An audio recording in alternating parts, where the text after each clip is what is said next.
ஒருத்தர் வேகமா நடந்து போறார். கடத்தெருவுல ஒரு ஸ்வீட்டு கடையை பார்க்கறார். உடனே சடன் பிரேக் போட்டது மாதிரி நிக்கிறார். ஒரு ஸ்வீட் வாங்கி சாப்பிடலாமேன்னு மனசு சொல்லுது. டாக்டர் வேணாம்னு சொல்லியிருக்கிறார், உடம்புக்கு ஒத்துக்காது, அதனால அது வேணாம்னு சொல்லுது அறிவு. இவர் மனசு சொல்றத கேட்கல, அறிவு சொல்றபடி கேட்கிறார்.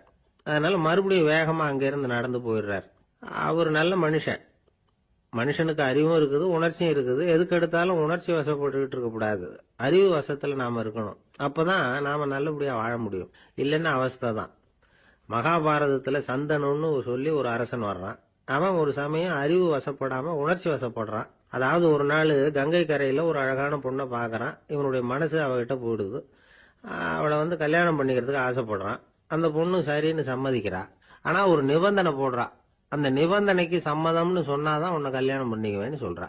சரி, அவ போட்ட நிபந்தனை என்ன தெரியுமா? இது மாதிரி நான் உங்க மனசு புண்படுற மாதிரி எந்த காரியம் பண்ணாலும் நீங்க என்ன ஏன்னு கேட்கக்கூடாது. நான் செய்யற காரியத்தை தடுக்கவும் கூடாது. அப்படி நீங்க செஞ்சா அடுத்த கணமே நான் உங்களை பிரிஞ்சு போயிடுவேன். இதுதான் அந்த பொண்ணு போட்ட நிபந்தனை. சந்தன அரசன் இந்த நிபந்தனையை ஒத்துக்கலாமா? இதை அறிவுபூர்வமா யோசிச்சிருந்தா இதுக்கு கட்டுப்பட்டுக்க மாட்டான். இந்த நிபந்தனைக்கு நான் சம்மதிக்க மாட்டேன்னு தான் சொல்லியிருக்கணும். ஆனா அவன் அந்த நேரத்துல உணர்ச்சி வசத்துல இருந்தான். அதனால நீ என்ன சொன்னாலும் சரின்னு ஒத்துக்கிட்டான். அவன் கல்யாணம் பண்ணிக்கிட்டான். இதனால என்ன ஆச்சு? 7 பச்சை இளம் குழந்தைகளை பிறந்த உடனே அவ கங்கையில தூக்கி எறிஞ்சு கொல்லக்கூடிய கோர காட்சிய இவன் ஒண்ணு பின்னாடி ஒன்னா பார்க்க வேண்டியதா போச்சு. கடைசியில 8வது குழந்தை பிறந்ததுன்னா அவனுடைய அறிவு மேலோங்குது. அந்த கொடிய செயலை தடுத்து நிறுத்துறான். அந்த 8வது குழந்தை தான் பின்னாடி பீஷ்மர் ஆகிறார்.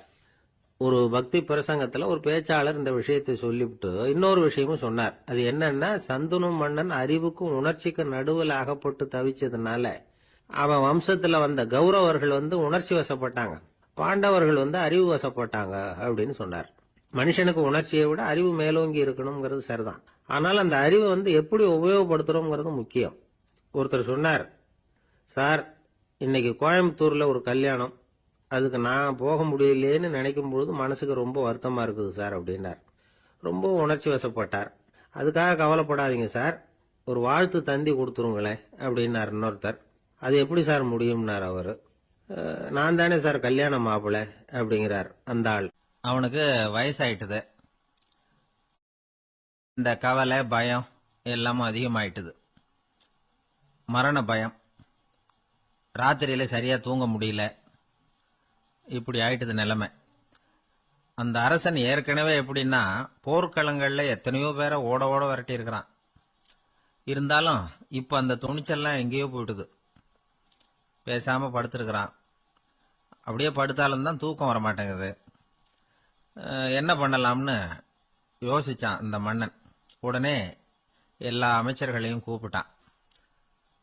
எனக்கு நிம்மதி இல்லை, எதை நினைச்சாலும் பயமா இருக்கு, எனக்கு ஒரு ஆலோசனை சொல்லுங்க அப்படின்னா. என்ன ஆலோசனை வேணும் அப்படின்னு சொல்லி கேட்டாங்க. எனக்கு ஒரு நெருக்கடியான சந்தர்ப்பம் ஏற்பட்டு போச்சுன்னு வச்சுக்கோங்க. அந்த நேரத்துல நீங்க யாருமே என் பக்கத்துல இல்ல ஆலோசனை சொல்றதுக்கு அப்படின்னா, அந்த சமயத்துல எனக்கு உபயோகப்படுற மாதிரி ஒரு வாசகம், பொன்மொழி ஏதாவது சொல்லுங்க. அத நான் என்னுடைய வைர மோதிரத்துக்கு அடியில பதிச்சு வச்சுக்கிறேன் அப்படின்னார். தேவைப்படுறப்ப உதவும் அப்படிங்கறதுனால.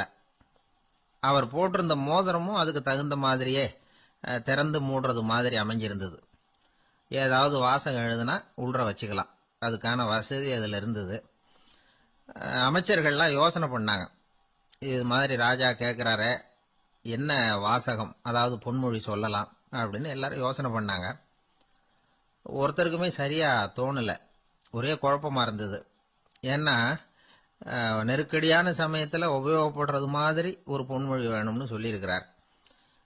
அப்படி இப்படி யோசிச்சு பார்த்தா ஒண்ணுமே தோணல. எல்லாரும் குழம்பிக்கிட்டு இருந்த நேரத்துல ஒரு பெரியவர் அந்த பக்கமா வந்தார். அவர் சொன்னார், நான் வேணும்னா அதுக்கு பொருத்தமா ஒரு வாக்கியம் சொல்றேன், ஆனா ஒரு நிபந்தனை.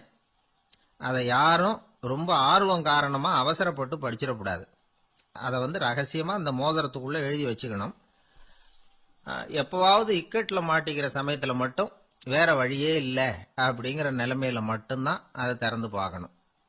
அப்படி நீங்க இருக்கிறதா இருந்தா நான் அதை சொல்றேன் அப்படின்னாரு அந்த பெரியவர். சரின்னு ஒத்துக்கிட்டாங்க எல்லாரும்.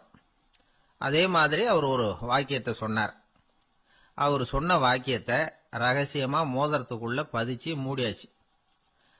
ராஜா அதை விரல்ல மாட்டிக்கிட்டார். கொஞ்ச நாள் ஆச்சு. அந்த ராஜாவுக்கு ஒரு சோதனை வந்தது.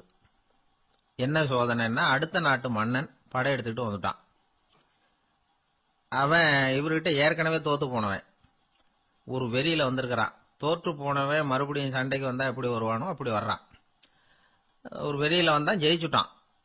என்னாச்சு இவரோட நிலைமைன்னா, நாட்டை இழந்துட்டார், எல்லாத்தையும் இழந்துட்டார். கடைசியா ஒரு அடிபட்ட குதிரையில ஏறி தப்பிச்சு போயிட்டார், வேற வழி இல்லைன்னு.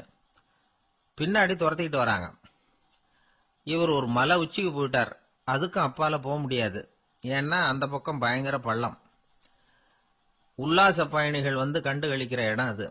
ஆனா இவருக்கு அது சாவு பயணத்தின் வாசல், திரும்பவும் முடியாது.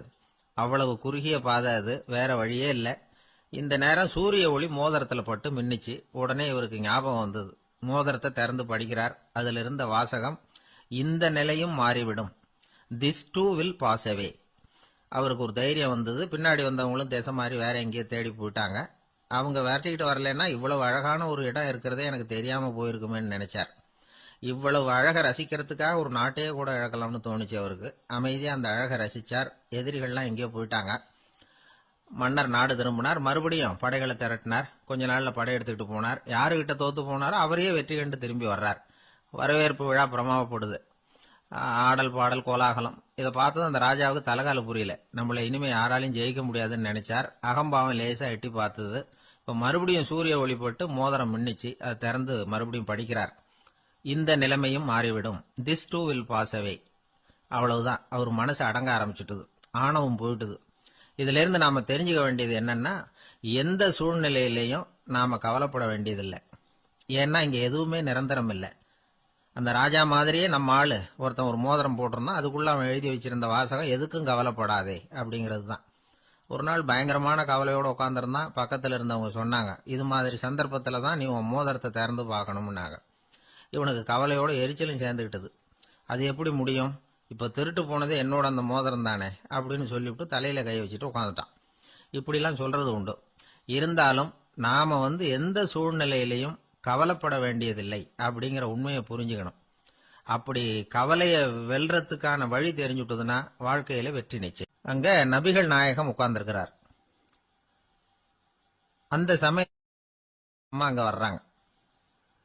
அவங்க கையில திராட்சை பழ கொத்து, அதை கொண்டுகிட்டு நபிகள் கிட்ட கொடுக்குறாங்க.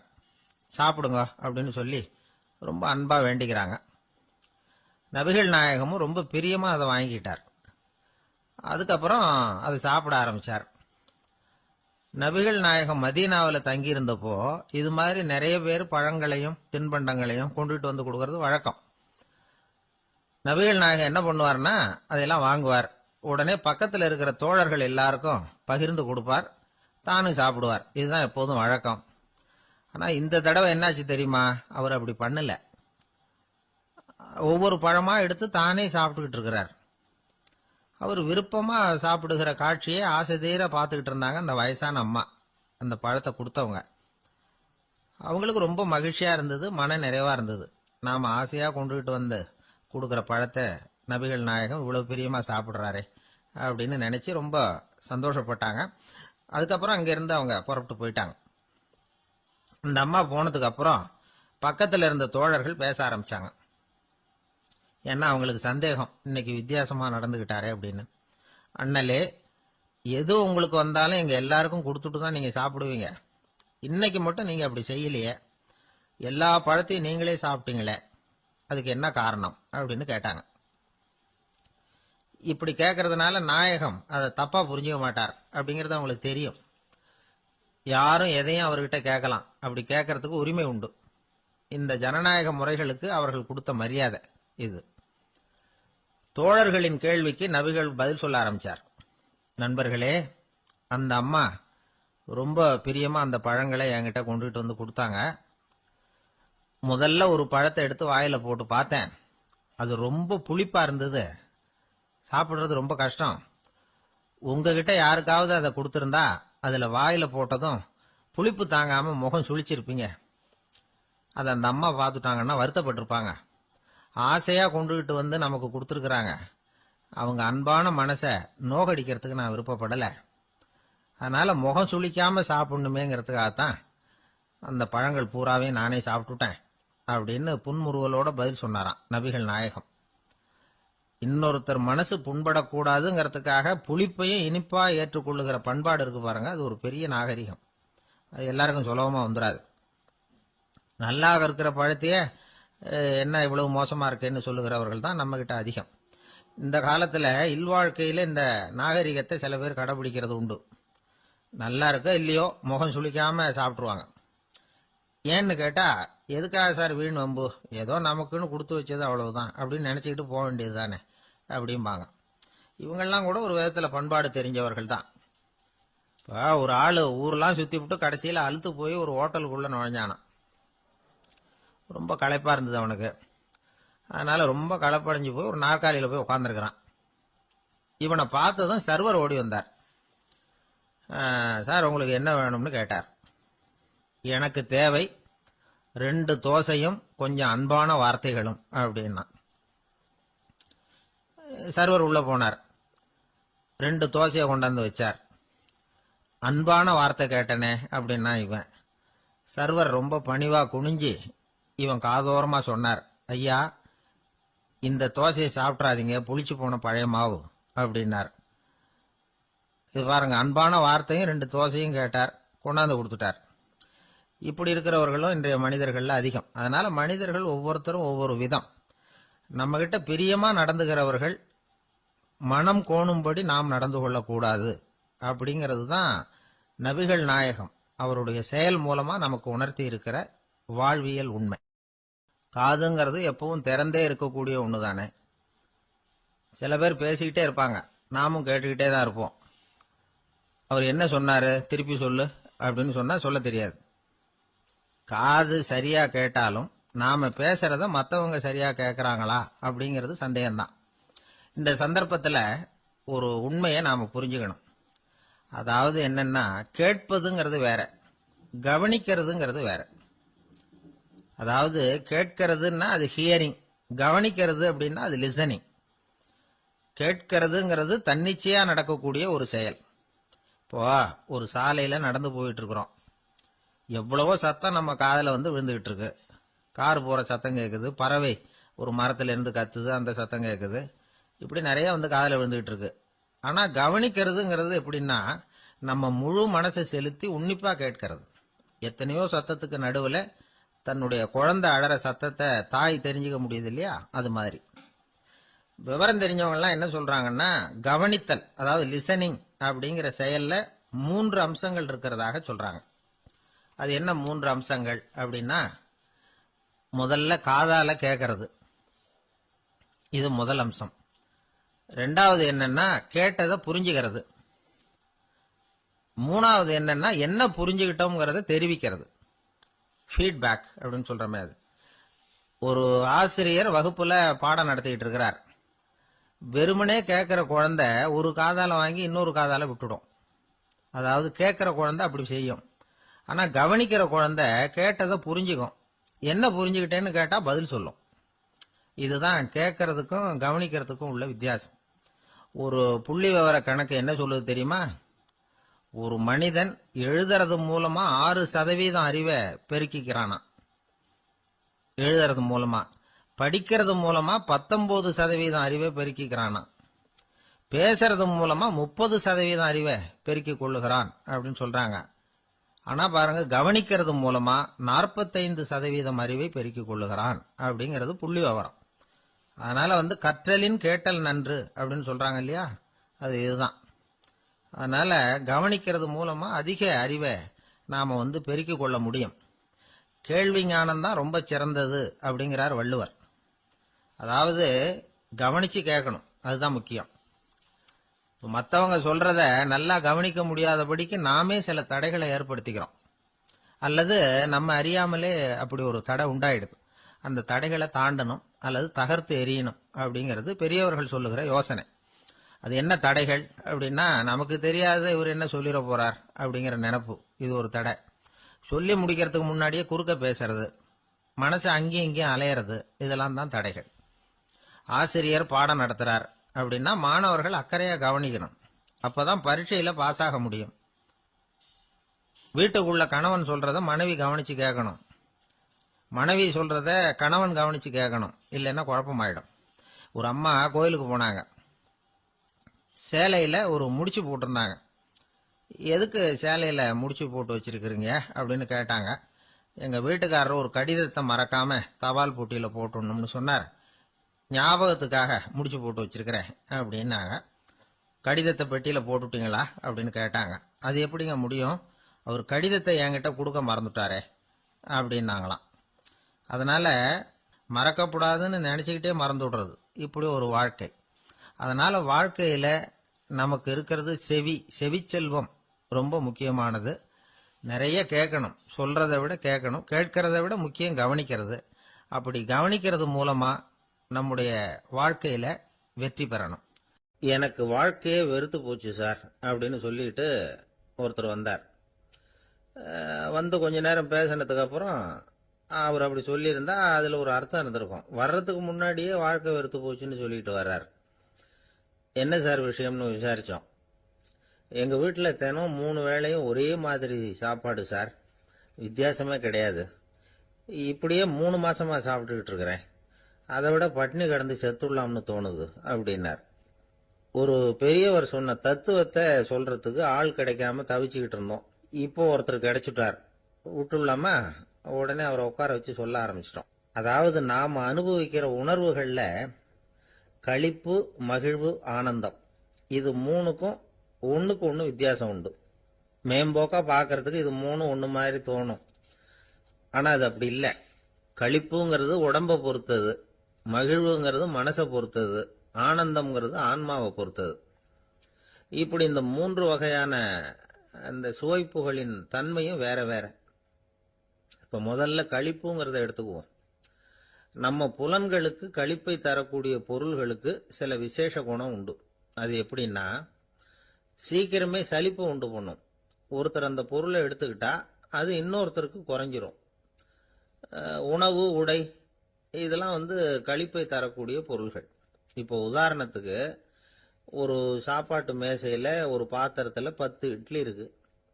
அதுல ஒரு 2 இட்லியை நம்ம தட்டுல எடுத்து வச்சு சாப்பிட்றோம்.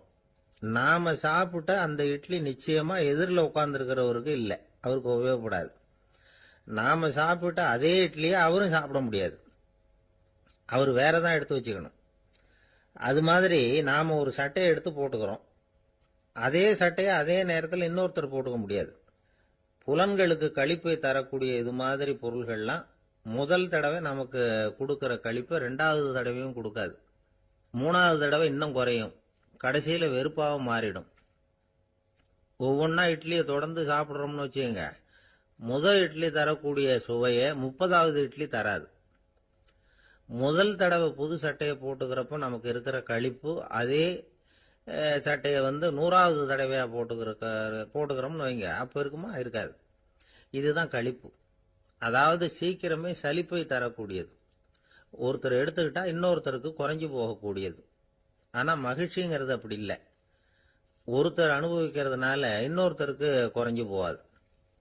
இப்ப காலையில சூரியன் உதயம் ஆகிறத பார்த்து சந்தோஷப்படுறோம், அதையே இன்னொருத்தரும் பார்த்து சந்தோஷப்படலாம். ஒரு நல்ல சங்கீதத்தை கேட்கிறோம், ஒரு அழகான ஓவியத்தை ரசிக்கிறோம், நீங்க ரசிக்கிற அதே நேரத்தில் இன்னொருத்தரும் அதை ரசிக்கலாம். அதனால அது குறைஞ்சு போறதில்ல. இது மகிழ்வு. ஆனா ஒண்ணு, ஒரே பாடலை திரும்ப திரும்ப கேட்டுக்கிட்டு இருந்தா கடைசியில் அலுப்பு தட்டும். அதாவது மகிழ்வுங்கிறது எப்படின்னா, மற்றவங்களோட பகிர்ந்து கொள்றதுனால குறையாது. ஆனா ஒரே பொருள் மீண்டும் மீண்டும் அனுபவிப்ப தர்றப்போ முதல்ல மகிழ்வு அதிகரிச்சு அதுக்கப்புறம் அது மங்கி மறைஞ்சு போயிடும். இதுதான் அந்த மகிழ்வுங்கிறதுக்கு இலக்கணம். சரி, இப்போ 3வதா சுகம் தரக்கூடிய ஆனந்தம்ங்கிறது எப்படின்னா, இது நமக்கு உள்ளே இருந்து சுரக்கிறது. மனசு சலனங்கள்ல இருந்து விடுபடுறப்போ இந்த ஆனந்தம் நமக்கு கிடைக்கும். இது நிலையான சுகம், ஆத்ம சுகம். களிப்பிலிருந்து மகிழ்வுக்கும், மகிழ்விலிருந்து ஆனந்தத்துக்கும் செல்றதுதான் மனிதன் நடத்த வேண்டிய முக்கியமான பயணம். இவ்வளவு விஷயத்தையும் கேட்டுட்டு இந்த காலத்து பையன் ஒருத்தன் வந்தான். சார், இப்போ நீங்க ஒரு சாப்பாட்டு மேசையில ஒரு 10 இட்லி வைக்கிறீங்க, என்ன உட்கார வைங்க, எதிரில் இன்னொருத்தனை உட்கார வைங்க. நான் களிப்பு மகிழ்வுலாம் தாண்டி நேரடியா ஆனந்தத்துக்கு பயணம் பண்ணி காட்டுறேன் அப்படின்னா. ஒன்றும் புரியல அவன் சொன்னது. அது எப்படி, என்ன பண்ணுவ நீ அப்படின்னு சொல்லி கேட்டோம் ஆச்சரியமா.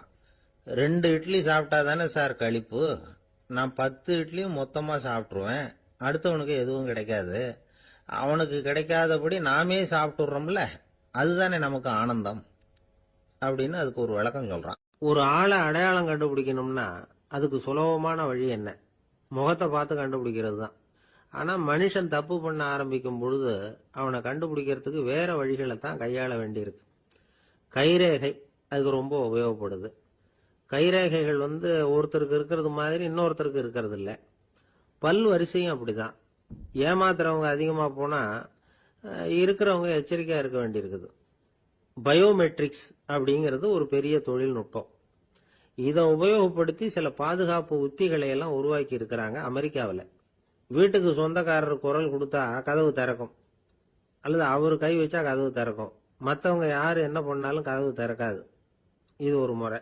அவரோட குரல் அல்லது கைரேகை ஒரு எலக்ட்ரானிக் சாதனத்துல ஏற்கனவே பதிவு பண்ணப்பட்டிருக்கும். இவர் குரல் கொடுக்கறப்போ அல்லது கையை வைக்கிறப்போ அதை ஒப்பிட்டு பார்த்து சரியா இருந்தா கதவு திறக்கிறது மாதிரி ஒரு ஏற்பாடு. இதே மாதிரி ஒருத்தரோட விழித்திரையில உள்ள இரத்த குழாய் அமைப்பு பாருங்க, அது கூட ஒருத்தருக்கு இருக்கிறது மாதிரி இன்னொருத்தருக்கு இருக்கிறது இல்லை. அதனால அதை வச்சு அடையாளம் கண்டுபிடிக்கக்கூடிய சாதனங்களும் இப்போ பழக்கத்துக்கு வந்தாச்சு.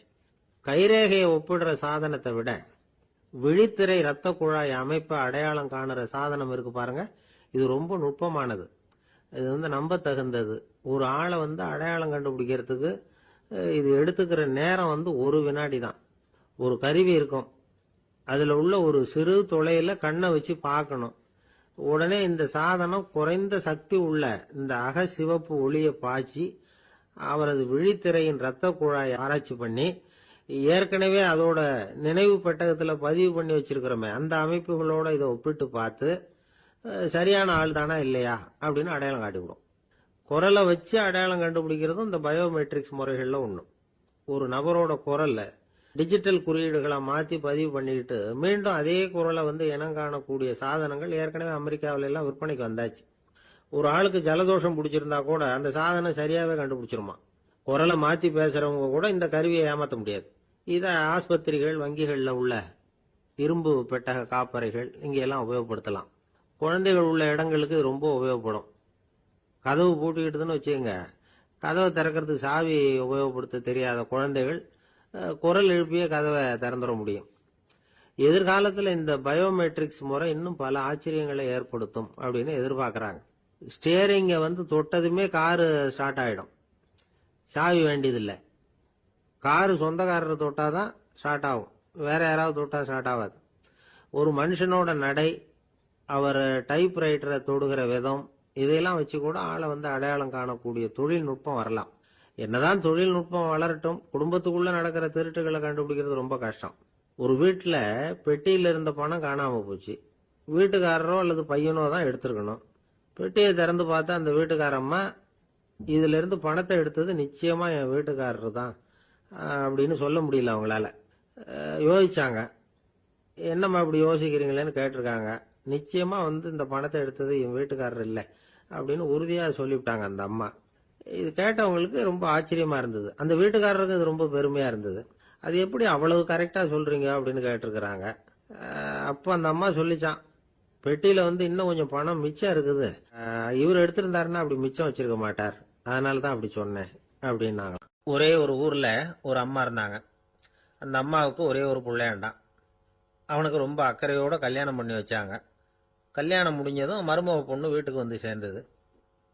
அப்பாடா, என் கடமை முடிஞ்சது, இனிமே அக்கடான்னு எங்கேயாவது ஒரு மூலையில படுத்து கிடக்கலாம் அப்படின்னு நினைச்சாங்க அந்த அம்மா. ஆனா நினைக்கிறபடி எங்க நடக்குது? அதுக்கப்புறம் தான் பிரச்சனையே ஆரம்பமாச்சு. மருமகள் குணம் சரியில்லை, ஒரு மாதிரி. அந்த பொண்ணு வீட்டுக்கு வந்ததுமே முதல் வேலையா மாமியாரை பார்த்து, அதுதான் நான் வந்துட்டேன்ல, இனிமே உங்களுக்கு என்ன வேலைங்க, புறப்பட வேண்டியது தானே, காசி ராமேஸ்வரம்னு எங்கேயாவது போங்க அப்படின்னுட்டு தான். மாமியாரை பார்த்தாங்க, கொஞ்சம் யோசனை பண்ணாங்க. இந்த பாருமா, நீ இப்படி சொல்றதுக்கு முன்னாடியே வீட்டை விட்டு புறப்படணுங்கிற முடிவுக்கு நான் வந்துட்டேன். வீட்டை மட்டும் இல்லை, இந்த உலகத்தை விட்டே கூட போறதுக்கு தயாரா இருக்கிறேன். ஆனால் ஒரே ஒரு விஷயத்துக்காக என் உயிரை கையில் பிடிச்சிக்கிட்டு இருக்கிறேன் அப்படின்னாங்களாம். என்ன விஷயம்னு கேட்டது இந்த மருமக பொண்ணு. வேற ஒன்றும் இல்லை, என் பிள்ளைக்கு கல்யாணம் பண்ணி வச்சுட்டேன். ஒரு பேர புள்ள பிறந்து அதை என் கண்ணால் பார்த்துட்டேன்னா நான் எங்கே வேணும்னாலும் போகிறதுக்கு தயாராக இருக்கிறேன் அப்படின்னாங்களாம் அந்த மாமியார். மாமியார் இப்படி சொல்கிறதுலேயும் நியாயம் இருக்கிறதாக பட்டுது அந்த பொண்ணுக்கு. சரி, அப்படியே இருந்து பார்த்துட்டு போகலாம் அப்படின்னு அனுமதி கொடுத்தது. கொஞ்ச காலத்தில் ஒரு பேரன் பிறந்தான். அந்த அம்மாவும் பேரனை கண்ணால் பார்த்துட்டாங்க. சரி, பேரனை பார்த்தாச்சுல்ல, இனிமேல் புறப்பட வேண்டியது தானே அப்படின்னது மருமக பொண்ணு. மாமியார் பார்த்தாங்க. நீ சொல்கிறது சரிதாம்மா, அதில் ஒன்றும் தப்பு இல்லை. என்னோட பேரன் உங்களை அம்மா அப்பான்னு கூப்பிடுறத என் காது குளிர கேட்டுட்டு போயிடுறேனே அப்படின்னாங்களாம். சரி, அந்த ஆசையை நிறைவேறட்டும் அப்படின்னு காத்துக்கிட்டு இருந்தாங்க. பேரன் வளர்ந்தான், நடந்தான், பள்ளிக்கூடம் போனால் பெரியவனானா. மருமக பொண்ணு மறுபடியும் மாமியாரை விரட்ட ஆரம்பிச்சுட்டுது. இன்னும் புறப்புள்ளையான்னு. இதை பாருமா, இது வரைக்கும் இருந்துட்டேன். பேரனோட கல்யாணத்தையும் கண்ணால் பார்த்தாதான் இந்த கட்டை வேகும் போல இருக்குது அப்படின்னு சொல்லி ஒரு மாதிரியாக பேச ஆரம்பித்தாங்க. இதுவும் நியாயமான ஆசையாக தான் படுது அப்படின்னு அது யோசிச்சிருக்கு அந்த பொண்ணு. சரின்னு அதுக்கும் ஒத்துக்கிட்டது. உடனே பேரனுடைய கல்யாணமும் முடிஞ்சது ஒரு வழியா. இனிமே ஒரு நொடி கூட இங்கே இருக்கக்கூடாது, புறப்படுங்க அப்படின்னு மாமியாரை விரட்டிச்சான் அந்த பொண்ணு. இப்போ அந்த மாமியார் தன்னோட மருமகளை பார்த்து சொல்கிறாங்க, இதோ கிளம்பிட்டேம்மா, என் மூட்டை முடிச்செல்லாம் கட்டிக்கிட்டேன், புறப்பட்டுவிட்டேன். அப்படியே நீயும் உன் துணிமணிகளை மூட்டை கட்டிக்கிட்டு கிளம்பிடும், என்னோட சேர்ந்து 2 பேருமா சேர்ந்து போயிடலாம் அப்படின்னாங்களாம். அந்த பொண்ணு முழிக்குது. முழிக்காதே, உனக்கும் ஒரு மருமக வந்துட்டா, இனிமேல் நீயும் ஒரு மாமியார் தானே, உனக்கும் இனிமேல் இங்கே வேலை இல்லை, புறப்படு அப்படின்னாங்களாம். அப்போ தான் அந்த பொண்ணு சிந்திக்க ஆரம்பிச்சுதான், தன்னோட தவறு புரிஞ்சுதான். இந்த தகவலை கேட்டுக்கிட்டு இருக்கிற மருமகள்லாம் இதை பற்றி கொஞ்சம் யோசிச்சு பார்க்கணுங்கிறதுக்காகத்தான் இதை சொல்கிறோம் மாமியார்கள் சார்பாக. கொஞ்ச நாளைக்கு முன்னாடி ஒரு பொண்ணை பார்த்து பேசுகிற சந்தர்ப்பம் கிடைச்சிது ஒரு கல்யாண வீட்டில். அந்த பொண்ணு சொல்லிச்சு, சார் எனக்கு கல்யாணம் ஆகி 15 வருஷம் ஆகுது, நான் மாமியார்கிட்ட சண்டை போட்டதே இல்லை அப்படின்னு ரொம்ப அடக்கமாக சொல்லிச்சு. அது எப்படிம்மா சாத்தியமாச்சுன்னு கேட்டோம். எனக்கு கல்யாணம் ஆகி 15 வருஷம்தான் ஆச்சு, ஆனால் என் மாமியார் செத்து போய் 20 வருஷத்துக்கு மேலே ஆயிட்டுது அப்படின்னுது. லோகமானிய பாலகங்காதர திலகர் இருந்தார்ல, அவருக்கு 15 வயசுலேயே கல்யாணம் நடந்துதான். மனைவி பேர் தபிபாய். ரொம்ப பெரிய குடும்பத்து பொண்ணு, நல்ல குணம். அவங்க குடும்பம் நடத்திக்கிட்டு இருக்கிறாங்க. அந்த காலத்தில் திருடர்கள் பயம் அதிகம். இந்த காலத்தில் மட்டும் என்னன்னு கேட்குறீங்களா? நீங்கள் கேட்குறது நியாயம்தான். இருந்தாலும் இந்த காலத்து திருடனுக்கும் அந்த காலத்து திருடனுக்கும் ஒரு முக்கியமான வித்தியாசம் உண்டு. அதாவது அந்த காலத்து திருடன்லாம் நியாயம் அநியாயம் பார்க்கறது உண்டு, இந்த காலத்தில் அப்படி பார்க்கறது இல்லை. அந்த காலத்தில் திருட வர்றவங்கள்ட்ட கூட ஒரு தார்மீக உணர்வு உண்டாம். அதாவது அப்போ உள்ள கொள்ளைக்காரங்க எதை களவாடினாலும் சரி, அரிசியை மட்டும் களவாடுறது இல்லையா, அப்படி ஒரு கொள்கை. அதனால பாருங்க, அந்த காலத்து பெண்கள் நகை நட்டுகளை பத்திரமா வைக்கணும்னா பெட்டியில வைக்கிறது இல்லை, அரிசி பானையில போட்டு வச்சு விடுறது. இப்பெல்லாம் பேங்க்ல சேஃப்டி லாக்கர்னு இருக்குல்ல, அது மாதிரி அந்த காலத்துல சேஃப்டி லாக்கருங்கிறது அரிசி பானை. வளையல், மூக்குத்தி, தோடு இப்படி எதுவாக இருந்தாலும் அதில் போட்டு பத்திரமா வச்சுருவாங்க. திருடன் அரிசி பானை பக்கம் போகிறதில்ல. ஏன்னா சாப்பிட்ற விஷயத்தில் கை வைக்கக்கூடாது, அது பாவம் அப்படின்னு அவன் நினைக்கிறான். திலகரோட மனைவி தபிபாயும் அதே மாதிரி தன்னுடைய ஆபரணங்களை ஒரு அரிசி பானைக்குள்ளே போட்டு மூடி வச்சுருந்தாங்களாம். இப்படி இருந்தப்போ ஒரு நாள் ஒரு பிச்சைக்கார பொண்ணு வீடு வீடாக பிச்சை கேட்டுக்கிட்டே வந்திருக்குது. திலகர் வீட்டுக்கும் தர்மம் போடுங்க தாயே அப்படின்னு தான் அந்த பொண்ணு. அந்த அம்மா தபிபாய் காதில் இது விழுந்திருக்கு. உடனே கை நிறைய அரிசி அள்ளிக்கிட்டு போட்டிருக்கு. பாத்திரத்தில் அரிசியை போட்டதுக்கு அப்புறம் தான் தெரியுது, பளிச்சுன்னு கண்ணில் படுது. அதாவது அந்த அம்மாவோட வைர மூக்குத்தி ஒன்று அரிசியோடு சேர்ந்து அந்த பிச்சைக்கார பொண்ணு பாத்திரத்தில் போய் விழுந்துட்டுது. இந்த அம்மாவுக்கு மனசுக்குள்ள குழப்பம், என்ன இப்படி ஆயிட்டுதே, மூக்குத்தி போயிட்டுதே, பிச்சை பாத்திரத்திலேருந்து அதை எப்படி எடுக்கிறது அப்படின்னு தயக்கம். வாயை திறந்து அதை கேட்கறதுக்கும் கூச்சம். திண்ணையில் உட்கார்ந்துருந்த திலகர் இவ்வளவையும் பார்த்துக்கிட்டு இருக்கிறார். மனைவியின் மனசுக்குள்ள நடக்கிற மௌன போராட்டத்தை அவர் நல்லா புரிஞ்சுக்கிட்டாராம். மனைவியை பார்த்து சொன்னாராம், தபிபாய், இது தெய்வ சம்மதம், அவளுக்கு சேர வேண்டிய மூக்குத்தி அவகிட்ட போயிட்டுது, பிச்சை பாத்திரத்தில் விழுந்த மூக்குத்தியை எடுக்க வேணாம் அப்படின்னாராம். சரின்னு சொல்லிவிட்டு மேற்கொண்டு எதுவும் சொல்லாம அந்த அம்மா வீட்டுக்குள்ள போயிட்டாங்களாம். இந்த காலத்துல எல்லாம் அது மாதிரி நடக்குமா? வெறும் அரிசியை போட்டுட்டு விவகாரம் பண்ணிட்டு இருக்க மாட்டோமா? ஒரு பெரிய மனுஷன் வீட்டுக்கு ஒரு பிச்சைக்காரன் வந்தான். ஐயா, நாங்க பிச்சைக்காரங்கள்லாம் சேர்ந்து ஒரு சங்கம் வச்சிருக்கிறோம், அதுக்கு நிதி சேர்க்குறோம், அதுக்கு ஒரு 100 ரூபா கொடுத்தீங்கன்னா எங்களுக்கு பெரிய உதவியாக இருக்கும் அப்படின்னானா. அதெல்லாம் ஒன்றும் கொடுக்க முடியாது போ அப்படின்னாராம் அவர். அப்படின்னா ஒரு 50 ரூபாயாவது கொடுங்களேன் அப்படின்னு இருக்கான். அதுவும் முடியாதுன்னு சொல்லிவிட்டார். 25 ரூபா அப்படின்னு இருக்கான். எதுவும் முடியாது அப்படின்னாராம். சரிங்க, இவ்வளவு பெரிய வீட்டுக்கு வந்துட்டு வெறுங்கையோட திரும்புறது நல்லா இருக்காது, அதனால சும்மா ஒரு 1 ரூபா மட்டுமாவது கொடுங்க அப்படின்னு இருக்கான் அவன். ஒரு பைசா கூட என்கிட்ட கிடையாது அப்படின்னு விட்டாரான் இவர். அப்படின்னா நீங்க ஒரு காரியம் பண்ணுங்களேன் அப்படின்னானா அவன். என்ன செய்யணும் அப்படின்னு இருக்கார். எங்க சங்கத்துல நீங்களும் ஒரு மெம்பரா சேர்ந்துருங்க அப்படின்னா. ஒரு ஊர்ல ஒரு மன்னர் இருந்தார். புத்தி கூர்மை உள்ள ஒரு மன்னர். பொதுவா மன்னர்களுக்கு சந்தேகம் வந்தா சபையில உள்ள சான்றோர்கள் கிட்ட கேட்டு தெரிஞ்சுக்கிறது தானே வழக்கம். ஆனா இங்க அப்படி இல்லை. மற்றவங்களுக்கு சந்தேகம் வந்தா மன்னர்கிட்ட வந்து கேட்டு தெரிஞ்சுக்குவாங்க. அது மாதிரி கேட்டு தெரிஞ்சுக்கிறதுக்காக ஒரு பெரியவர் ஒரு நாள் வந்தார். அவர் கையில 3 பொம்மைகள் வச்சிருந்தார். 3 ஒரே மாதிரி பொம்மைகள், கொஞ்சம் கூட வித்தியாசம் தெரியல. ஏது இந்த பொம்மைன்னு கேட்டார் மன்னர். எனக்கு வேண்டியப்பட்ட ஒருத்தங்கிட்ட இருந்து இதை வாங்கிட்டு வந்திருக்கிறேன். நான் தான் அவன்கிட்ட இந்த பொம்மையை செஞ்சு கொடுக்க முடியா கேட்டுக்கிட்டேன்.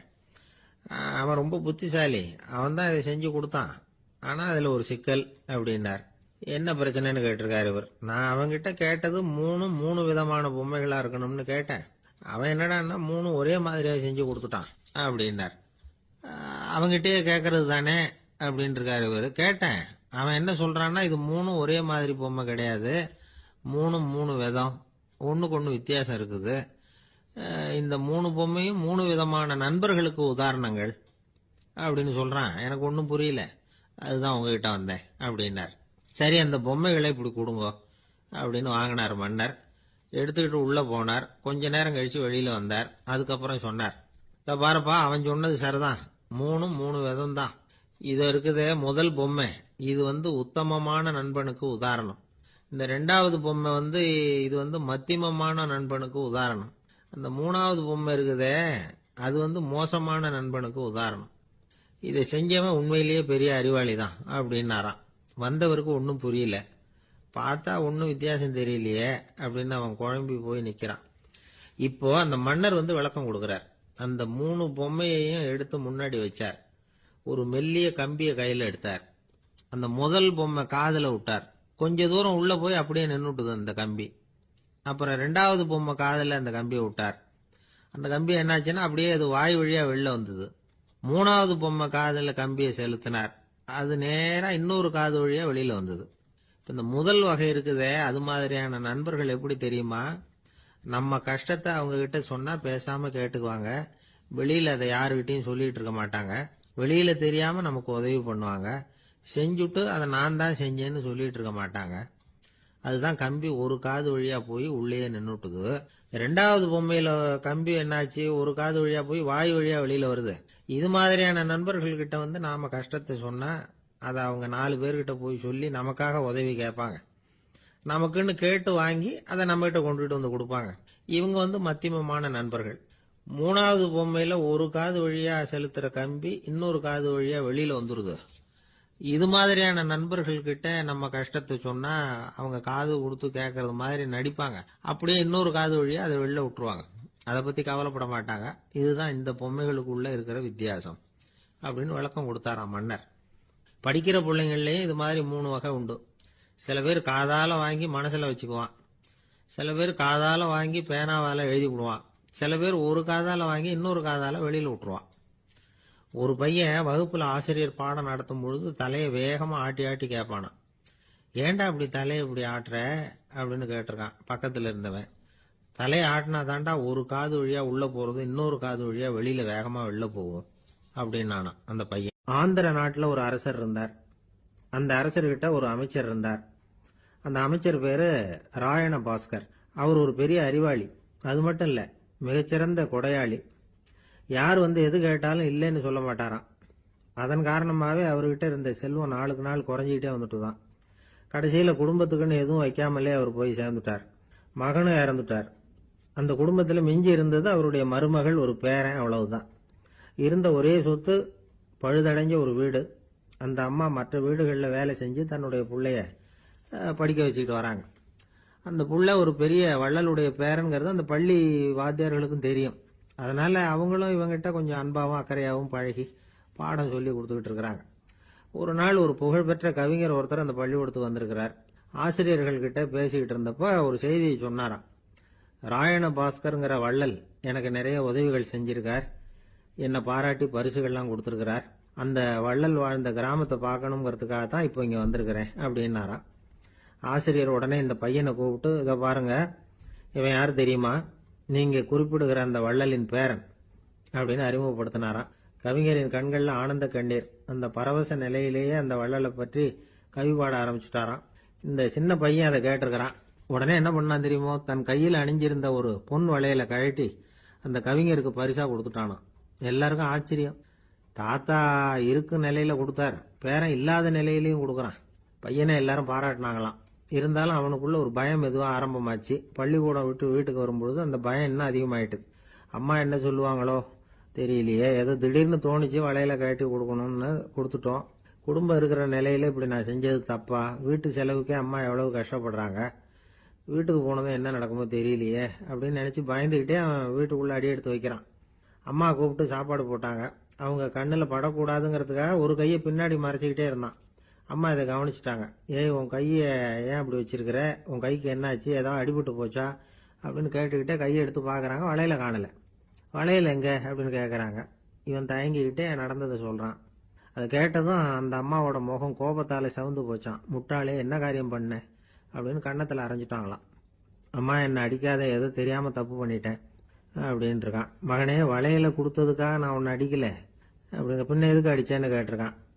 உன் பாட்டனார் ஒரு பெரிய வள்ளல், அவர் எதையும் பாதி வேலையை செய்யறதில்ல, அவருடைய பேரை நீ அரைகுறை வேலை செஞ்சுட்டு வந்திருக்கிற அப்படின்னாங்களாம். என்னம்மா சொல்றேன் இருக்கான். நீ ஒரே ஒரு வளையலை மட்டும்தானே கழட்டி கொடுத்துருக்குற, கொடுக்கறதா இருந்தா ரெண்டையும் சேர்த்துல கொடுத்துருக்கணும், அதுதானே உங்க தாத்தாவுக்கு பெருமை அப்படின்னாங்களாம்.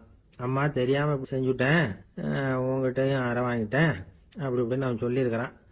இப்போ அம்மா கொஞ்சம் இருங்க, அந்த கவிஞர் இன்னைக்கு நம்ம ஊர்ல தான் தங்கியிருப்பார், நாளைக்கு காலையில தான் அவர் எங்க இருக்காருன்னு விசாரிச்சு இன்னொரு வளையலையும் கொடுத்துட்றேன் அப்படின்னு இருக்கான். மகனே, நல்ல செயல்களை எல்லாம் நாளைக்குன்னு ஒத்தி போடாத, நாளைக்கு என்ன நடக்குங்கிறது யாருக்கு தெரியும், இப்பவே போ, எங்க இருக்காருன்னு பாரு அப்படின்னு இருக்காங்க. மகன் புறப்பட்டான். பள்ளி ஆசிரியர்கிட்ட போய் கேட்டானா அந்த கவிஞர் எங்க இருக்காருன்னு. அவர் சொன்னாராம். உடனே போய் அவர் இருக்கிற இடத்துல கதவை தட்டியிருக்கான். ராத்திரி நேரத்தில் இவனை கண்டதும் அவருக்கு ரொம்ப ஆச்சரியம். இவன் இன்னொரு கை வளையலையும் எடுத்து நீட்டியிருக்கான். அவர் திகைச்சு போய் நிற்கிறார். அவரால் என்ன பண்றதுன்னே தெரியல, ஆனந்த கண்ணீர். இது பெரியவர்கள் கூற கேட்ட ஒரு வரலாறு. இன்னைக்கு இப்படிப்பட்டவங்களை பார்க்க முடியுமா? வறுமை வள்ளல் தன்மையை ஒன்று செய்து விடாதுங்கிறதுக்கு இது ஒரு உதாரணம். ஒருத்தன் இன்னொருத்தனை பார்த்து கேட்டானா, எங்க தாத்தா உங்க தாத்தாவுக்கு 100 ரூபா கடன் கொடுத்துருக்கிறார், அதை எப்போ திருப்பி கொடுக்க போறேன்னு. கவலைப்படாத, எங்க பேரன் அதை உங்க பேரன்ட்ட திருப்பி கொடுத்துருவான் அப்படின்னு நானா. ஒரு கணவன் மனைவி எப்போ பார்த்தாலும் அவங்க 2 பேருக்கும் இடையில சண்டை வந்துகிட்டே இருந்தது. இதுல என்ன ஆச்சரியங்கிறீங்களா? நான் அதுக்காக சொல்ல வரல, இது வேற விஷயம். அதாவது சண்டை போடாம இருக்கிறதுக்கு வழி சொல்ற தகவல் இது. நான் சொன்ன அந்த கணவன் மனைவி எப்படின்னா, கணவன் ஒரு வார்த்தை சொன்னா மனைவி கிட்ட இருந்து 2 வார்த்தை பதிலா வரும். இதுக்கு கணவன் கிட்ட இருந்து 4 வார்த்தை பதிலா வரும். இப்படி வார்த்தைகள் பெருகி போய் கடைசியில வம்புல முடியும். அந்த அம்மா பொறுத்து பொறுத்து பார்த்தாங்க, அவங்களால தாக்கு பிடிக்க முடியல. பக்கத்து வீட்லயும் ஒரு கணவன் மனைவி இருந்தாங்க, அவங்களுக்குள்ள சண்டை வர்றதில்லை. அது எப்படி அவங்களால மட்டும் சண்டை போடாம இருக்க முடியுது அப்படின்னு இந்த அம்மாவுக்கு ஆச்சரியம். ஒரு நாள் நேரா பக்கத்து வீட்டு அம்மா கிட்டே போய், ஏம்மா, நீங்க எப்படி கணவனும் மனைவியும் சண்டை போட்டுக்காம இருக்கிறீங்க, அது எப்படி முடியுது உங்களால அப்படின்னு கேட்டாங்க. அதுக்குன்னு ஒரு மருந்து இருக்குது, அதை சாப்பிட்டா சண்டை வராது அப்படின்னாங்க அவங்க. சரிங்க, அந்த மருந்தை அவரு சாப்பிட மாட்டாரே, மாட்டேன்னு சொல்லிட்டா என்ன பண்றது அப்படின்னு கேட்டிருக்கிறாங்க இவங்க. அந்த மருந்து அவருக்கு இல்லம்மா, உனக்கு தான் அப்படின்னாங்களாம் அவங்க. அப்படியா, அப்படின்னா கொடுங்க, ரொம்ப நல்லதா போச்சு, அதை எப்படி சாப்பிடுறதுங்கிற விவரத்தையும் சொல்லுங்க, எங்க அது கிடைக்கும்ங்கிறதையும் சொல்லுங்க, வாங்கிக்கிறேன் அப்படின்னு கேட்டாங்களாம் இவங்க. வேற எங்கேயும் போய் வாங்க வேண்டாம், என்கிட்டே இருக்க அந்த மருந்து, அதுல கொஞ்சம் தர்றேன், வாங்கி வச்சுக்க. உன் வீட்டுக்காரர் உன்னோட சண்டையை ஆரம்பிக்கிற போலாம் நீ இந்த மருந்துல 1 ounce வாயில ஊத்திக்கணும். அதை உடனே குடிச்சிடக்கூடாது, ஒரு 5 நிமிஷமாவது அது வாயில இருக்கணும், அதுக்கப்புறம் குடிச்சுடலாம் அப்படின்னு சொல்லி ஒரு பாட்டில் மருந்தை அந்த அம்மா கிட்ட கொடுத்து அனுப்புனாங்களாம். மருந்தை எடுத்துக்கிட்டு இந்த அம்மா வீட்டுக்கு வந்திருக்கிறாங்க. வீடு பூட்டி இருந்ததுனால கணவன் வந்து வாசல்லையே காத்துக்கிட்டு இருக்கிறான். மனைவியை கண்டதும் சண்டை போட ஆரம்பிச்சிட்டான்.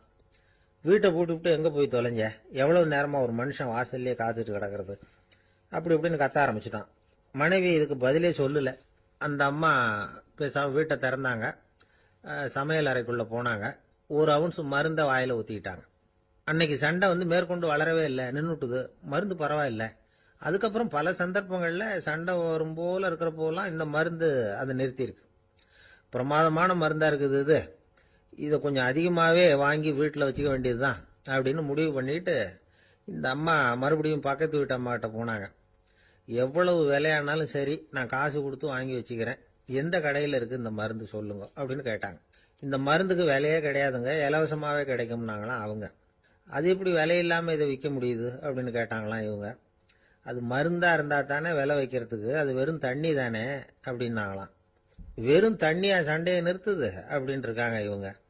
அது சண்டையை நிறுத்தல, உன்னோட மௌனம் தான் சண்டையை நிறுத்துது. நீ வாயில் தண்ணியை வச்சுக்கிறதுனால எதிர்த்து பேசுறதில்ல, அதனால உன்னுடைய கணவர் கோபம் வந்து சாந்தமாயிடுது அப்படின்னாங்களாம் அவங்க. இந்த கதையிலிருந்து சண்டையை நிறுத்துற மருந்து எதுன்னு தெரிஞ்சுக்கிட்டோம் இல்லையா. ஒருத்தர் என்ன பண்ணாரு, பாட்டிலில் வந்து தண்ணியை ஊற்றி வச்சுக்கிட்டு அவர்கிட்ட வர்றவங்களுக்கெல்லாம் இதை சிபாரிசு பண்ணலாம்னு நினச்சிக்கிட்டு உட்காந்துருந்தார். ஒரு அம்மா வந்தாங்க.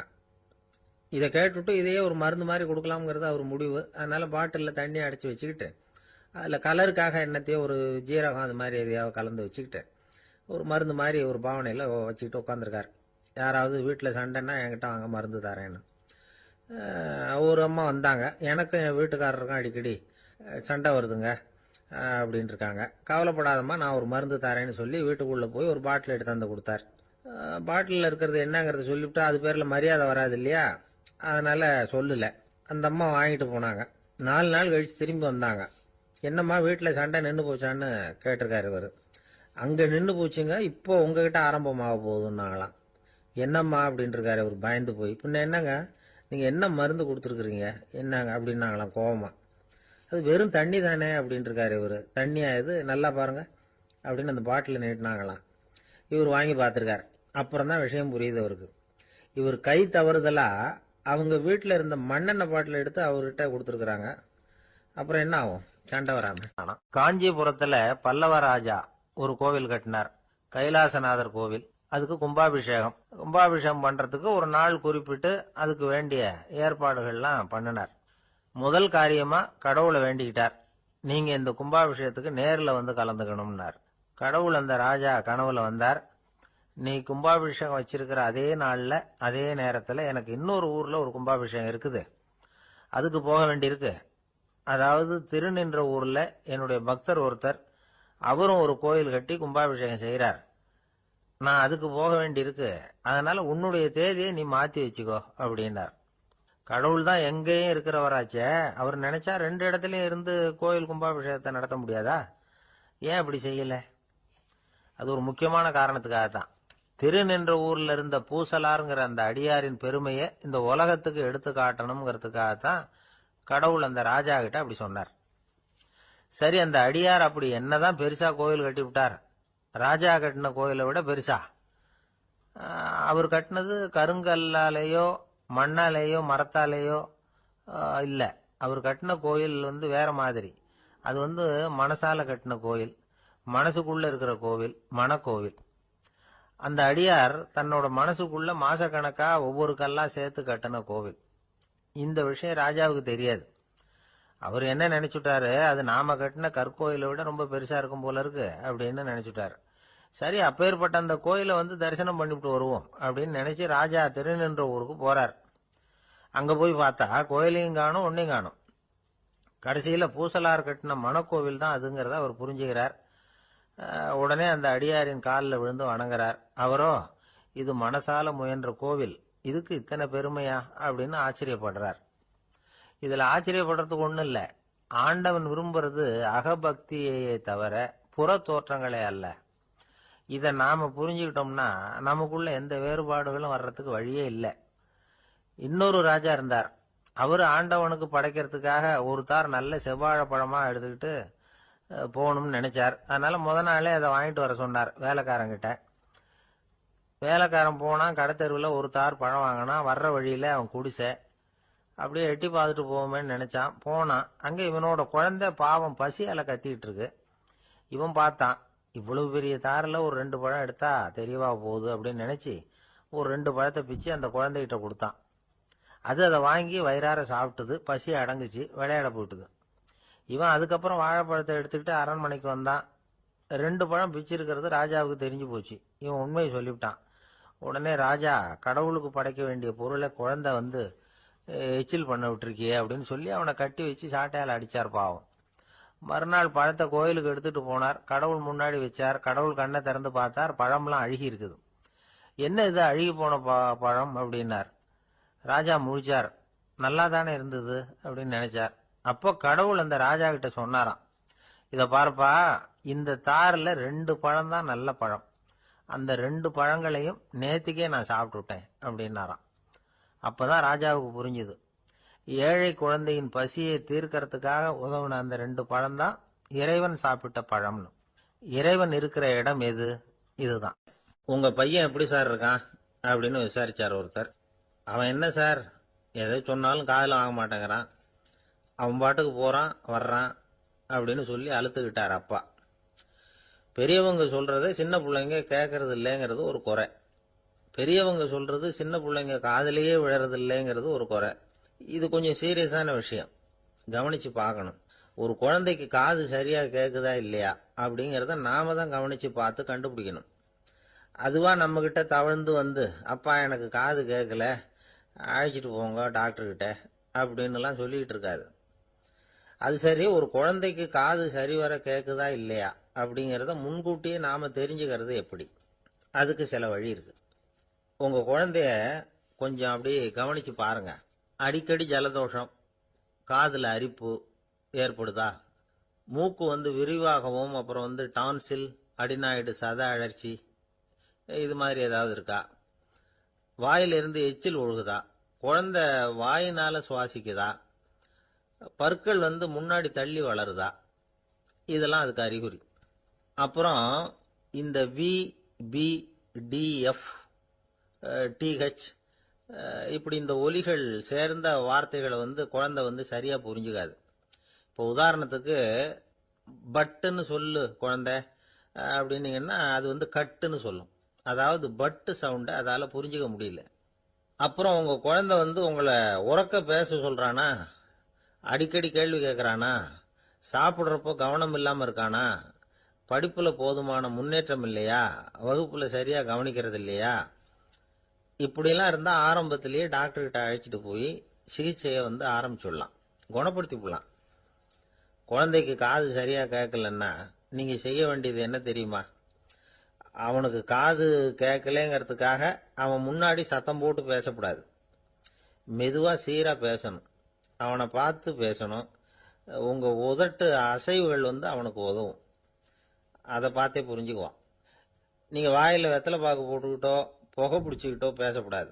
அப்படி பேசினா அவனால அந்த உச்சரிப்பை சரியா புரிஞ்சுக்க முடியாது. ஒரு வார்த்தையை சொல்றீங்க, அவனுக்கு புரியல அப்படின்னா அதே வார்த்தையை மறுபடியும் சொல்லணும். அவனுக்கு நீங்க முதல்ல சொன்ன வார்த்தை புரியலன்னு நினைச்சுக்கிட்டு மறுபடியும் திருப்பி சொல்றப்போ அதே அர்த்தம் வரக்கூடிய வேற வார்த்தையை சொல்லக்கூடாது. இப்படிலாம் நடந்துகிட்டா அவனுக்கு வந்து மன திடத்தை ஏற்படுத்த முடியும். இல்லைன்னா அவனுக்கு வந்து தாழ்வு மனப்பான்மை வந்துடும். குழந்தைக்கு காது கோளாறுன்னா ஆரம்பத்திலேயே டாக்டர்கிட்ட அழைச்சிட்டு போனா போதும், குணப்படுத்தி விடலாம். அப்புறம் பார்த்துக்கலாமே அப்படின்னு அலட்சியமா இருந்துட்டாதான் கஷ்டம். சில பேர் கோபத்துல சின்ன பிள்ளைங்க காதை பிடிச்சி திருகிறது உண்டு. இது ரொம்ப தப்பு. காது கையோட வந்துட்டா என்ன பண்றது? ஒரு வேடிக்கை கதை, அது கதை தான், நிஜமா நடந்தது இல்லை, அது மாதிரி நடக்கும் நடக்காது, ஒரு வேடிக்கைக்காக சொல்லப்படுற கதை. அதாவது ஒரு வீட்டில் அப்பா வந்து அம்மாவை பார்த்து சொல்லிட்டு இருக்கார், இதை பாரு, நாளைக்கு காலையில் என்னை சீக்கிரம் எழுப்பி விட்டுரு, நான் செங்கல்பட்டு வரைக்கும் போயிட்டு வர வேண்டியிருக்கு அப்படின்னாராம். இதை அவங்க பையன் காதில் வாங்கிட்டு இருக்கான். அப்பாவுக்கு சிரமம் வேண்டாமே அப்படின்னு நினைச்சு அவனே காலையில யாருக்கும் தெரியாம எழுந்திருச்சு புறப்பட்டு செங்கல்பட்டு போட்டான். சாயந்தரமா திரும்பி வந்தான். அப்பா பையனை காணாம அலமோதிக்கிட்டு இருக்கிறார். சாயந்தரமா பையனை பார்த்ததும் எங்கடா போயிட்டு வந்தேன்னு கேட்டார் கோவமா. செங்கல்பட்டுக்கு போயிட்டு வந்தேப்பா, நீ வீணா அலைய வேண்டாமேன்னு அப்படின்னா. எதுக்குடா போனேன்னு அதட்டினார். அதான்ப்பா, நீ நேற்று வந்து அம்மா கிட்ட சொல்லிக்கிட்டு இருந்த, அதை காதில் வாங்கினேன், உனக்காக நான் போயிட்டு வந்தேன் அப்படின்னா. உடனே எந்த காதில் வாங்கினேன் அப்படின்னு சொல்லி காதை பிடிச்சி திருகுனார். அந்த காது கையோட வந்துட்டுது. இது நடந்து கொஞ்ச நாள் கழிச்சு அந்த அப்பாவும் பையனும் கடத்தெருவில் போயிட்டு இருக்கிறாங்க. எதிரில் ஒரு நாய் ஓடி வந்தது. அதுக்கு 2 காதும் இல்லை. என்ன இது, இந்த நாய்க்குட்டிக்கு 2 காதும் இல்லை அப்படின்னாரு அப்பா. அதுக்கு பையன் சொல்றான், அப்பா அது 2 தடவை செங்கல்பட்டுக்கு போயிட்டு வந்துருவோம் அப்படின்னு. ஒரு காட்டுல ஒரு முனிவர் இருந்தார். ஒரு நாள் அவரை தேடிட்டு 4 பேர் வந்தாங்க. சுவாமி, எங்களுக்கு ரொம்ப நாளா ஒரு சந்தேகம்னாங்க. என்னன்னு கேட்டார். இந்த உலகத்துல எவ்வளவோ காரியங்கள் நடக்குது, எது நியாயம் எது அநியாயம் அப்படின்னு புரிஞ்சுக்க முடியலன்னாங்க. அது யாராலையும் புரிஞ்சுக்க முடியாதுன்னார் முனிவர். வந்தவங்களுக்கு ஆச்சரியமா போச்சு. ஒரு மாதிரியா பார்த்தாங்க. இத முனிவர் கவனிச்சார். சரி, புறப்படுங்க என்னோடன்னார். எங்கன்னு கேட்டாங்க. இப்போ உங்க 4 பேரையும் ஒரு புஷ்பக விமானத்துல அழைச்சிட்டு போறேன். இந்த உலகத்துல சர்வசாதாரணமா நடக்கக்கூடிய ஒரு காட்சியை உங்களுக்கு காட்ட போறேன். நீங்க பார்க்க போற அந்த காட்சி நியாயமா அநியாயமா அப்படிங்கறத என்கிட்ட சொல்லணும். நீங்க சரியான பதில் சொன்னா புஷ்பக விமானத்துல தொடர்ந்து பிரயாணம் பண்ணலாம். தவறான பதில் சொன்னா இந்த புஷ்பக விமானம் உங்களை கீழே தள்ளி விட்டுரும் அப்படின்னார். 4 பேருக்கும் பயம்தான். இருந்தாலும் முனிவர் கூப்பிடுறாரு அப்படின்னு சொல்லி புறப்பட்டாங்க. அவங்க எல்லாரும் புறப்பட்டு ஒரு காட்டு வழியா போய்கிட்டு இருக்கிறாங்க புஷ்பக விமானத்துல. அங்க நடக்கிற ஒரு காட்சியை காட்டுறார் முனிவர். அதோ அங்க பாருங்கன்னார். அந்த விமானத்துல இருந்தபடியே எல்லாரும் கீழே குனிஞ்சு பாக்குறாங்க. அங்க ஒரு தாய் புலி அப்பதான் குட்டி போட்டிருக்கு. குட்டிகளை ஈன்ற உடனே பசிக்கு இறை தேடி அந்த பக்கமா வருது. அதே நேரம் ஒரு தாய் மான், அதுவும் அப்பதான் குட்டி போட்டிருக்கு. அதுவும் இதே மாதிரி குட்டிகளை ஈன்ற உடனே பசிக்கு இறை தேடி அந்த பக்கமா வருது. இப்ப அந்த புலி அந்த மானை அடிச்சு போட்டுடுது. அதுவும் சாப்பிடுது, குட்டிகளுக்கும் கொடுக்குது. இப்போ அந்த புலி குட்டிகள் முகத்துல மகிழ்ச்சி, தாயை இழந்த அந்த மான் குட்டிகள் முகத்துல துக்கம். இப்போ அந்த முனிவர் 4 பேர்கிட்டையும் கேட்கிறார், நீங்க இங்க பாத்தீங்களே, இதுல எது நியாயம் எது அநியாயம்?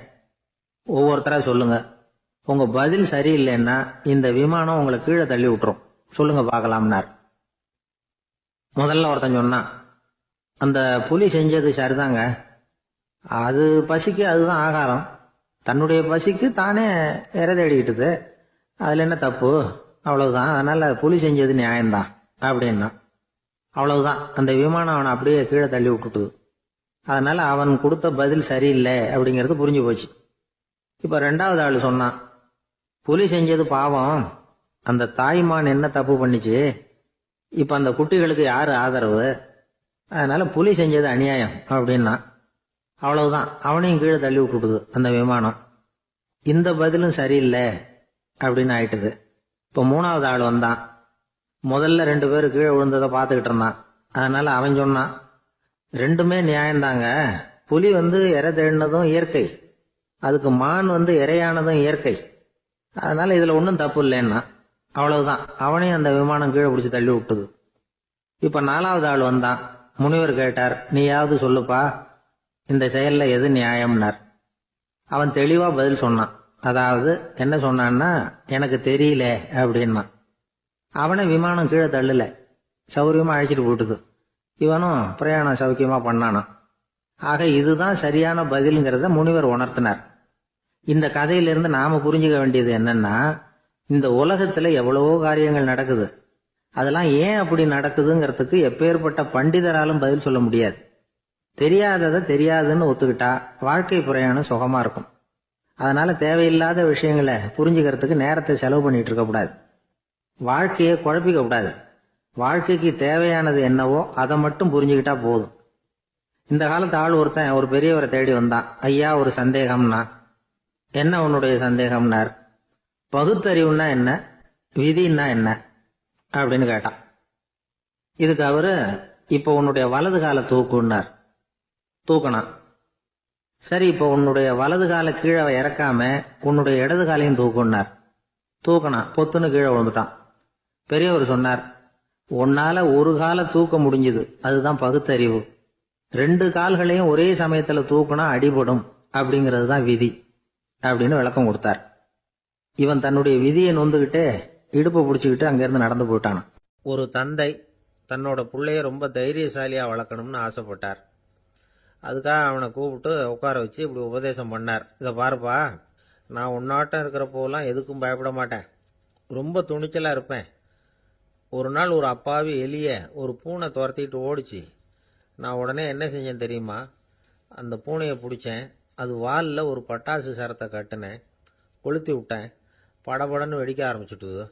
அது துள்ளிக்கிட்டு அங்கேயும் இங்கேயும் ஓடி இருக்கு பாரு ஓட்டம், ரொம்ப தமாஷு அப்படின்னார் அப்பா. இப்படி சொல்லிவிட்டு பையனை பார்த்து, இதை கேட்கறதுக்கு உனக்கும் துணிச்சல் வருதா, என்னுடைய செயலை நீ கேட்கறப்ப உனக்கு துணிச்சல் வருதா அப்படின்னு கேட்டார். வருதுன்னா பையன்.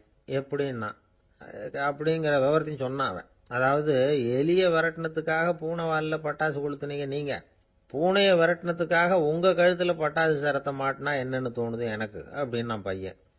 பையனோட துணிச்சல் அப்பாவே நடுங்க வச்சுட்டுது. அது சரி, ஒரு அப்பா பிள்ளைக்கு இப்படியா உபதேசம் பண்றது?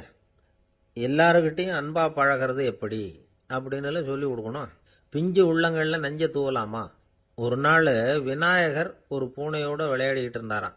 அப்படி ஆசையா விளையாடிக்கிட்டு இருந்தப்ப அவரோட கை நகம் தவறுதலா பூனையோட முகத்துல பட்டுட்டுதான். அது ஒரு சின்ன கீறலை உண்டாகி விட்டுது. அப்பா அவர் அதை ஒரு பெருசா நினைக்கல. கொஞ்ச நேரத்துக்கு அப்புறம் விநாயகர் வீட்டுக்கு வந்தார். அவங்க அம்மா பார்வதி தேவியை பார்த்தார். பார்வதி தேவி கன்னத்துல விரலால கீறினது மாதிரி ஒரு அடையாளம் இருந்தது. விநாயகருக்கு அதிர்ச்சி, ஆச்சரியம். நம்ம அம்மா இந்த உலகத்துக்கே தாயார், அப்பேற்பட்ட அவங்க முகத்திலேயே கீறலை உண்டாக்கக்கூடியவங்க யாரா இருக்க முடியும் அப்படின்னு யோசனை பண்ணார். தாயே, உன்னுடைய கன்னத்தில் இந்த வடு எப்படிம்மா ஏற்பட்டதுன்னு கேட்டார். குழந்தாய், இது நீ செஞ்ச காரியம்தான்ப்பா, உன்னுடைய கை நகம் கீறினதுனால ஏற்பட்ட வடுதான் இது அப்படின்னாங்க அவங்க. விநாயகர் திடுக்கிட்டு போட்டார். எப்படிம்மா அது? நான் எந்த காலத்திலையும் உன்னை அப்படி கீறினதாக எனக்கு நினைவு இல்லையே அப்படின்னார். இன்னைக்கு காலையில ஒரு பூனையை கீறினதை நீ மறந்துட்டியா அப்படின்னாங்க அந்த அம்மா. விநாயகர் திகைச்சு போய் நின்னார். பார்வதி தேவி சொன்னாங்க, இதை பார்ப்பா, இந்த உலகத்துல இருக்கக்கூடிய எல்லா உயிர்கள்லையும் நான் இருக்கிறேன், நான் தான் இந்த உலகமா ஆகியிருக்கிறேன். ஆகையினால நீ யாரை துன்புறுத்தினாலும் அது உண்மையிலேயே என்ன துன்புறுத்தினதா தான் வந்து முடியும் அப்படின்னாங்க. விநாயகர் மனசுக்குள்ள ஒரு வெளிச்சம் ஏற்பட்டுதான். அதுக்கப்புறம் அவர் யாரையுமே கல்யாணம் பண்ணிக்காததுக்கு அதுதான் காரணமா. இந்த உலகத்துல எல்லாரையும், இங்க இருக்கிற எல்லாத்தையும் தாயின் வடிவமா அவர் பார்க்க ஆரம்பிச்சிட்டாராம். குருதேவர் ராமகிருஷ்ணர் இந்த கதையை எடுத்து சொல்லியிருக்கிறார். நபிகள் நாயகம் ஒரு தடவை ஒரு நாற்காலியில உட்காந்து என்னமோ யோசனை பண்ணிட்டு இருந்திருக்கிறார். அப்ப அவரோட உடையில ஒரு கீழ்ப்பகுதி தரையில படிஞ்சு கிடந்திருக்குது.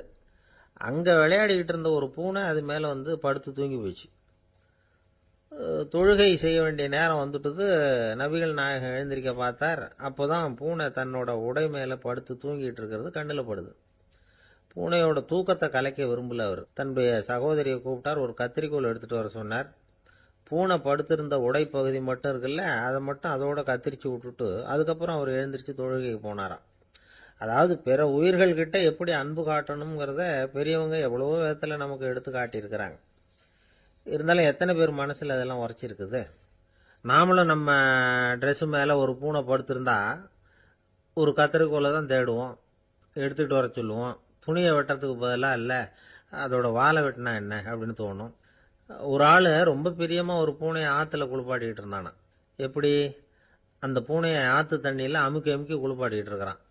அந்த வழியாக போன பெரிய ஒருத்தர் இதை பார்த்தார். இதை பார்ப்பா, பூனையை அது மாதிரி ஆற்று தண்ணியில் அமுக்கி குளிப்பாட்டாத, மூச்சு திணறி செத்து போடும் அப்படின்னு அட்வைஸ் பண்ணார். நீ போய் அவன் வேலையை பார்த்துக்கிட்டு, எனக்கு எல்லாம் தெரியும்னா இவன். சரின்னு அவர் போயிட்டார். கொஞ்ச நேரம் கழிச்சு அவரே அந்த வழியாக திரும்பி வந்துக்கிட்டு இருந்தார். ஆற்றுல பூனையை குளிப்பாட்டிக்கிட்டு இருந்தவன் அழுதுகிட்டு உட்காந்துருக்கிறான். பக்கத்தில் அந்த பூனை செத்து கிடக்குது. இதை பார்த்தார் பெரியவர். நான் தான் அப்பவே சொன்னேனே அந்த பூனையை ஆற்றுல நினைக்காதேன்னு, அதை கேட்டிருந்தா இப்படி ஆயிருக்குமா அப்படின்னார். அந்த ஆள் கோபமாக இவரை முறைச்சி பார்த்தான். அட போய்யா, இந்த பூனை ஆற்றுல குளிச்சதுனால ஒன்றும் செத்து போகல, குளிச்சதுக்கு அப்புறம் அதோட உடம்பு ஈரமாக இருக்குதுன்னு அதை புழிஞ்சேன், அதனால தான் இப்படி ஆயிட்டுது அப்படின்னு நானா. ஒரு தீக்குச்சி தீப்பெட்டியை பார்த்து கேட்டுதான், நாம் 2 பேரும் தானே உரசிக்கிறோம், ஆனால் நான் மட்டும் தீப்பிடிச்சி எரிஞ்சு போகிறேன், நீ அப்படியே இருக்கிறியே அப்படின்னு தான். அதுக்கு தீப்பெட்டி சொல்லியிருக்குது, உனக்கு தலையில் கணம் இருக்குது அதனால் அழிஞ்சு போகிற அப்படின்னு தான். எப்படி இருக்கு பாருங்கள் இந்த பதில்.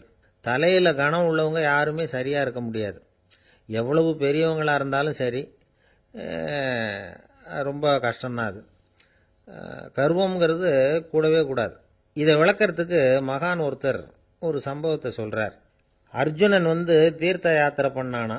அப்போ தென்னிந்தியாவுக்கு வந்திருக்கிறான். ராமேஸ்வரத்துக்கு போனப்போ அங்கே இலங்கைக்கு கல்லுலாம் அடுக்கி போடப்பட்டிருந்த பாலத்தை பார்த்தானா. ஒரு சின்ன குரங்கு அதுக்கு பக்கத்தில் விளையாடிக்கிட்டு இருந்திருக்கு. அதை பார்த்துட்டு அர்ஜுனன் சிரிச்சிருக்கான். ஏன் சிரிக்கிறேன்னு கேட்டிருக்கு அந்த குரங்கு. ராமன் மிகச்சிறந்த வில் வீரன். அப்படி இருக்கிறப்போ அவன் இலங்கைக்கு அம்புகளாலேயே ஒரு பாலம் கட்டியிருக்கலாம். அதை விட்டுட்டு போயும் உன்ன மாதிரி குரங்குகளை துணையாக வச்சுக்கிட்டு இப்படி ஒரு கருங்கல் பாலத்தை கட்டியிருக்கிறானே அப்படின்னானா. அம்புகளால் பாலம் கட்ட முடியுமா அப்படின்னு கேட்டுதான் குரங்கு. ஏன் முடியாது, என்னால் முடியுமேன்னு இருக்கான் அர்ஜுனன். அம்பால் பாலம் கட்டலாம், இருந்தாலும் என்ன மாதிரி குரங்குகள் ஏறி நடந்தா அது தாங்குமா? அதனால தான் ராமர் கருங்கல் பாலமே கட்டினார் அப்படின்னுது குரங்கு சொல்லிச்சான். அப்படியே சொல்கிற, நான் வேணும்னா இப்போ அம்புகளாலேயே ஒரு பாலத்தை கட்டுறேன், நீ அது மேலே ஏறி நடந்து பார். பாலம் விழுந்துட்டுதுன்னா நான் தீ மூட்டி அதில் குதித்து உயிர் தியாகம் பண்ணி விடுறேன் அப்படின்னு நான் ரொம்ப கோபமா. உடனே அந்த சின்ன குரங்கு பெரிய உருவம் எடுத்துட்டு தான் கையில் கதையோடு அர்ஜுனன் முன்னாடி நிற்கிறான் அனுமன். பார்த்தா, என்னுடைய தலைவர் ராமரையா இழிவாக பேசுகிற, நீ இப்போ பாலம் கட்டு, நான் என்னுடைய பலத்தை காட்டுறேன் அப்படின்னு அனுமன். அர்ஜுனன் தன்னுடைய காண்டிபத்தை எடுக்கிறான், சரமாரியாக அம்புகளை விடுறான். அதெல்லாம் ஒன்னோட ஒன்று கோத்துக்கிட்டு அப்படியே பாலம் மாதிரி நிற்கிது. அர்ஜுனன் தலை நிமிர்ந்து நின்னான். அனுமன் உயர கிளம்பி அங்கேருந்து பாலத்தில் பொத்துன்னு இறங்கினான். பாலம் அப்படியே நொறுங்கி போச்சு தூள் தூளா. என்ன அர்ஜுனா, இப்போ என்ன செய்ய போற அப்படின்னு நான் ஏளனமா. அர்ஜுனன் தலையை தொங்க போட்டுக்கிட்டான். சொன்னபடி தீ மூட்டி அதில் குதிக்கிறதுக்காக 3 தடவை சுற்றி வந்தான். அப்போது கிருஷ்ணர் அங்கே வந்தார். என்ன அர்ஜுனா, என்ன நடக்குது, என்ன இது அப்படின்னு ஒன்றும் தெரியாத மாதிரி கேட்டார். அர்ஜுனன் வாயை திறக்கிறதுக்கு முன்னாடி அனுமன் வாயை திறந்தான், நடந்ததை சொன்னான். அர்ஜுனன் சவால் விட்டபடி உயிர் திறந்தே ஆகணும்னா அனுமன். கிருஷ்ணர் யோசனை பண்ணார். நல்லது, இந்த சவால் விட்டதுக்கும் நடந்ததுக்கும் யார் சாட்சி? பெரியவர் ஒருத்தரை சாட்சியாக வச்சுக்கிட்டல்லவா நீங்கள் இந்த போட்டியை நடத்தியிருக்கணும் அப்படின்னார். அதனால் என்ன, இப்போ மறுபடியும் அந்த போட்டியை நடத்திவிட்டா போச்சு, என்னால் அந்த அம்பு பாலத்தை நொறுக்க முடியாதா அப்படின்னு அனுமன்.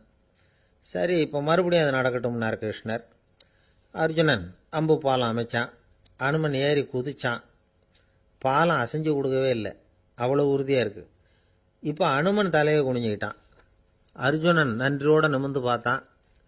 கிருஷ்ணருடைய தோள்கள்லேயும் முதுகள்லேயும் ரத்தம். என்ன சுவாமி, என்ன நடந்ததுன்னு நான் பதறி போய், உன் அம்பு பாலத்தை நான் தான் முட்டு கொடுத்து தாங்கிக்கிட்டு இருந்தேன். அனுமன் குதிச்சப்போ என் மேலே ஏற்பட்ட காயங்கள் இவை. பின்ன உன்னுடைய அம்பு பலத்தினாலேயா பாலம் நின்னுதுன்னு நினைக்கிற அப்படின்னாராம். முதல்ல அர்ஜுனன் அப்புறம் அனுமன் 2 பேருக்குமே கர்வ பங்கம் ஆயிட்டு தான். அதாவது அவங்க கிட்ட இருந்த கர்வம் போயிட்டுது. யாரா இருந்தாலும் கர்வம் கூடாதுங்கிறத இதிலிருந்து நாம புரிஞ்சுக்கணும். இந்த காலத்தில் நாமெல்லாம் எந்த விஷயத்துக்கெல்லாம் கர்வப்பட்டுக்கிட்டு இருக்கோம் தெரியுமா? 2 பெண்கள் தங்களுடைய கணவன்மார்களை பற்றி ரொம்ப பெருமையாக பேசிக்கிட்டாங்களாம். அதில் ஒரு அம்மா சொல்லியிருக்கு, என் வீட்டுக்காரர்கிட்ட எந்த சப்ஜெக்ட் கொடுத்தாலும் சரி அந்த விஷயத்தை பற்றி அழகாக 1 மணி நேரம் பேசுவார் அப்படின்னாங்களாம்.